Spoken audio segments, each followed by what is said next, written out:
So we're in San Remo at the EPT here with the Pokerstars Pro Jason Mercier. How are you? Doing okay. Can't complain at all.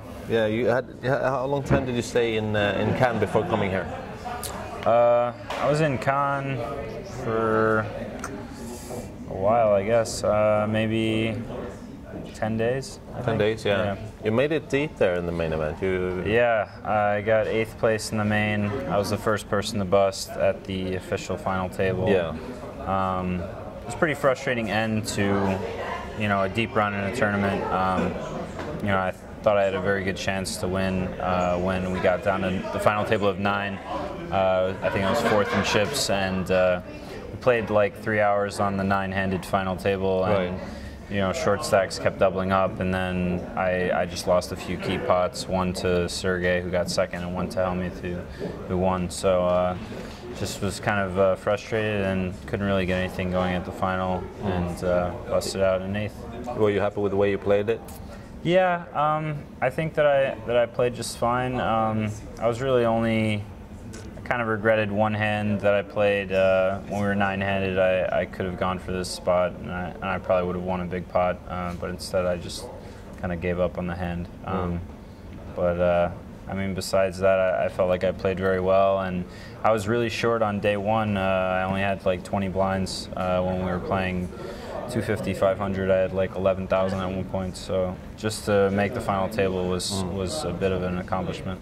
There wasn't that much time then because you played so many days in the main to play, but you played some events prior to that, right? I played 4 of the events at World Series Europe. I cashed 3 of them. Yeah. I got 9th in the 5K PLO, and I made it to the first round of Heads Up in the Mixed Max, which I did last year as well, and lost the first match.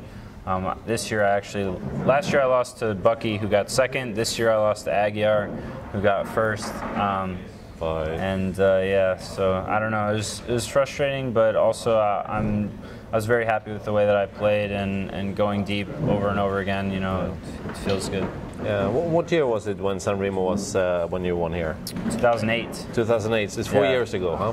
4 years ago. This is my 6th time playing this event now. Is it really? Yeah, because they had it twice in 1 year because they moved it from the spring to the fall. Right. I remember that. So I think it was 2010 maybe that they had it twice. Yeah. So now this is my 6th time here. Yeah. Okay, but 2008 was your first time, right? Yeah, 2008. And it was more or less your breakthrough, wasn't it? Yeah, for sure. I mean, I was playing mid stakes, no limit, and PLO online.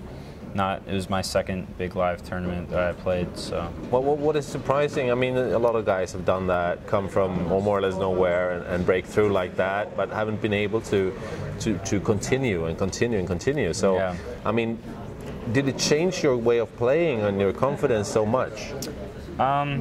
Not right away. I mean, I felt more confident about, playing live and everything. But then it was definitely like an evolution, I thought that I was like the nuts, right away, and then I got brought back down to earth, and knew that there was a lot of stuff that I needed to learn and to get better at, and it took, I mean, I still feel like I'm evolving as a poker player always, but I would say like 6 months to a year after winning San Remo to where I felt like I was, knew like almost everything that I was going to do in every spot, in live tournaments. Yeah, we had a good talk last year in Cannes.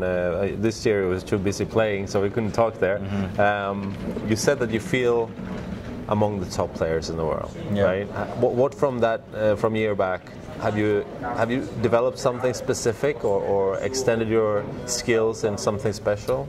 I mean, I've definitely just learned a lot more games. Now I can play any form of poker really. I mean, I know how to play 30 different games. I mean, there's so many different kinds of mixed games and whatnot. And I mean, also it's just just getting better and more experience. You feel like you're confident in everything that you do, whether it's tournament, a cash game, PLO, no limit, mixed game, But if you play too much mixed games, which I understand is more, alternating and more fun, maybe. Don't you lose your skill in Do you know what I'm saying? Yeah. Compared to the guys who only play No Limit. I feel like you definitely sometimes get rusty. I mean, like I've gone. I never really go that long without playing a No Limit tournament.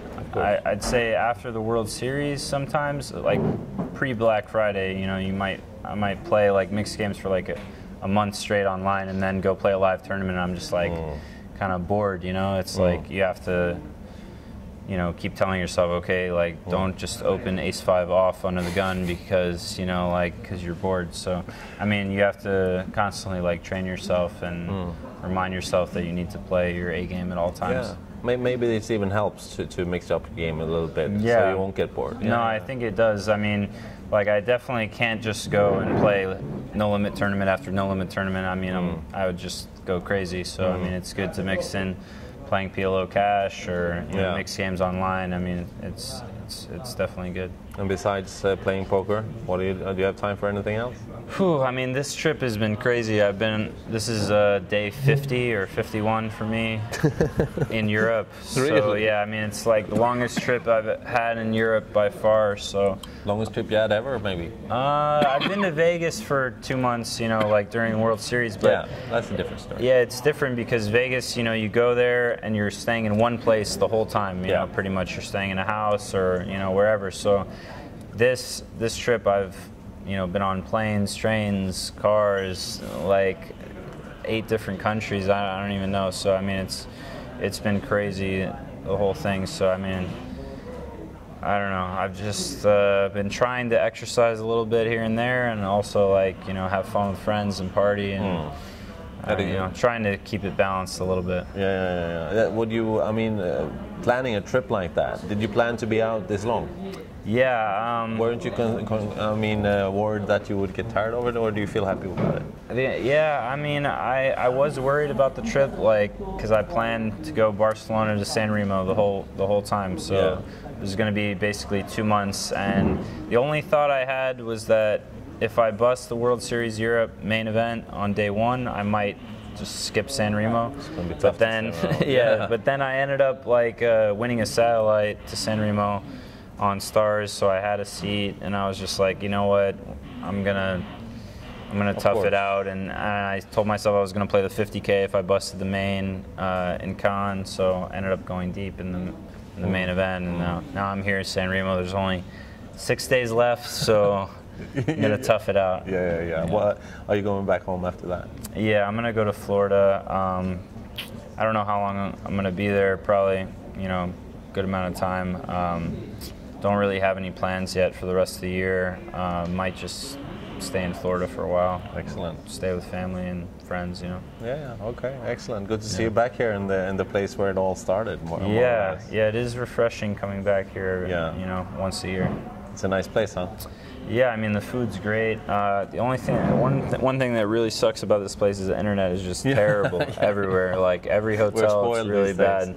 So I mean, it's kind of like going back to like the 1990s. So, yeah, maybe it's good. I thought about it. I was so annoyed as well that I didn't have internet access. Yeah. But maybe it's good for your mind to rest a little bit. Yeah, you know? It probably is. I don't know.